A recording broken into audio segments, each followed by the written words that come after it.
यानंतर पुढची एक महत्त्वाची बातमी, झोटिंग समितीचा अहवाल गहाळ झाल्याची धक्कादायक माहिती समोर येते आहे। एकनाथ खडसे यांच्या भोसरी जमीन प्रकरणी झोटिंग समिती नेमण्यात आली होती।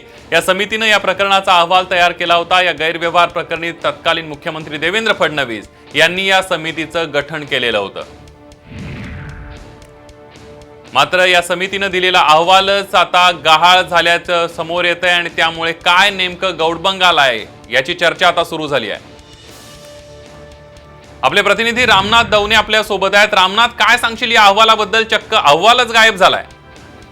संदीप, नक्कीच ईडी कडनं ज्या जमीन प्रकरणामध्ये आता सध्या एकनाथ खडसे यांची चौकशी सुरू झालेली आहे, याच जमीन प्रकरणासंदर्भात झोटिंग समितीचा एक अहवाल तयार करण्यात आला होता।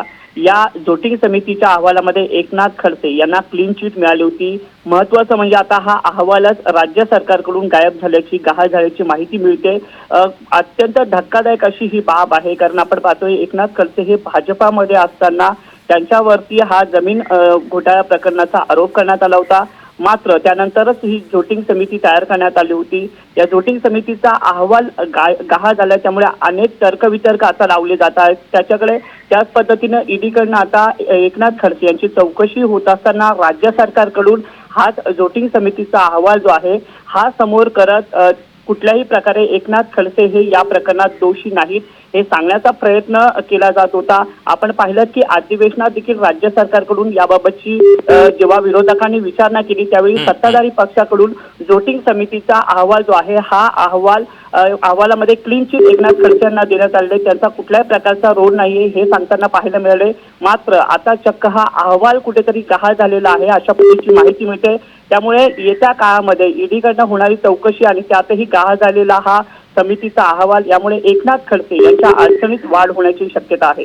अगदी रामनाथ, या सगळ्यामध्ये झोटिंग समितीच्या अहवालामध्ये एकनाथ खडसे यांना क्लीन चिट दिलेली होती आणि आता एकनाथ खडसे यांच्याकडे सुद्धा तो एक महत्त्वाचा पुरावा होता ईडीच्या चौकशीला सामोरे जात असताना। मात्र आता तो अहवालच गहाळ झाल्यामुळे आता अनेक प्रश्न निर्माण झालेले आहेत। आपण बघितलं, रामनाथ दवणे आपले प्रतिनिधी आपल्या सोबत होते। झोटिंग समितीचा अहवाल गहाळ झाल्यामुळे अनेक प्रश्न निर्माण झालेले आहेत।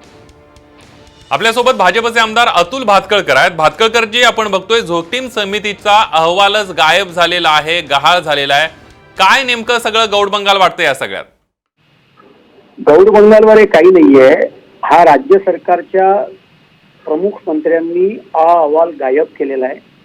जसा रश्मी शुक्लांचा फोन टेपिंगचा अहवाल हा त्यांना सोयीचा नव्हता म्हणून तो त्यांनी भाषणात गुंडाळून ठेवला। आता झोटिंग समितीचा अहवाल तर आधीच्या सरकारच्या काळातला आहे। खडसेंच्या विरोधामध्ये ईडी कारवाईच्या फायनल स्टेजला आहे आणि आता खडसे हे नॅचरली करप्ट पार्टी म्हणजे एनसीपी च्या आश्रयाखाली गेल्यामुळे आता खडसेंना वाचवण्याकरता यांची धडपड चालू आहे। त्यातून हा अहवाल त्यांनी गायब करण्याचा प्रयत्न केला असावा माझी मागणी आहे। भारतीय जनता पार्टीची ही मागणी आहे की या गंभीर प्रकरणाची तातडीने दखल घेऊन याची संपूर्ण चौकशी झाली पाहिजे, तो अहवाल मिळाला पाहिजे आणि तो जनतेसमोर खुला केला पाहिजे। प्रश्न आहे, झोटिंग समितीने जर क्लीन चिट दिली असतील तर मग सत्ताधारी तो अहवाल गायब का करतील? नाही, मग तुम्हाला असं म्हणायचं आहे का तो अहवाल कोणी गायब केलाय? नाही, मी तेच म्हणतोय, तो अहवाल गहाळ झालेला आहे। जर त्यांना खडसेंना जर वाचवायचा असेल तर तो अहवाल, जर क्लीन चिट असलेला अहवाल का गहाळ झाला म्हणजे गायब केला असेल असं वाटतंय तुम्हाला? राज्यामध्ये 2.25 वर्ष हे महावसुली सरकारचं राज्य चालू आहे। मग त्यांनी हा अहवाल कुठे गेला याची त्यांनी चौकशी तरी करावी ना, का आता तो केंद्र सरकारने गायब केला म्हणून सांगणार? आणि त्याच्यामुळे बघा, झोटिंग समितीच्या रिपोर्टमध्ये ही न्यायिक समिती होती, त्याच्यामध्ये साक्षी पुरावे झालेले आहेत। एनसीपीची अडचण अशी आहे की याच खडसेंच्या विरोधामध्ये सभागृहात आणि सभागृहाच्या बाहेर या प्रकरणावरनं त्यांनी अनेक वेळा आरोप केले होते। आता ते एनसीपीत गेले, आता ईडी फायनल स्टेजला पोहोचली, मग आपल्या आरोपांचं काय होणार? कारण आता आरोप काय करतायत, राजकीय सूडबुद्धीने ईडीची कारवाई चालू आहे आणि त्याच्यामुळे चौकशीचा फास आवळत चालल्यामुळे आपला तो बाब्या आणि दुसऱ्याचं ते कार्यकर या नावाखाली त्यांनी खडसेंना वाचवण्याचा हा प्रयत्न चालवला असेल, परंतु याच्यात लोकशाहीची बूज राखली जात नाहीये। अहवाल तातडीने मिळवा आणि तो जनतेसमोर खुला करा अशी आमची मागणी। धन्यवाद अतुलजी, तुम्ही साम टीव्हीशी बोललात त्याबद्दल।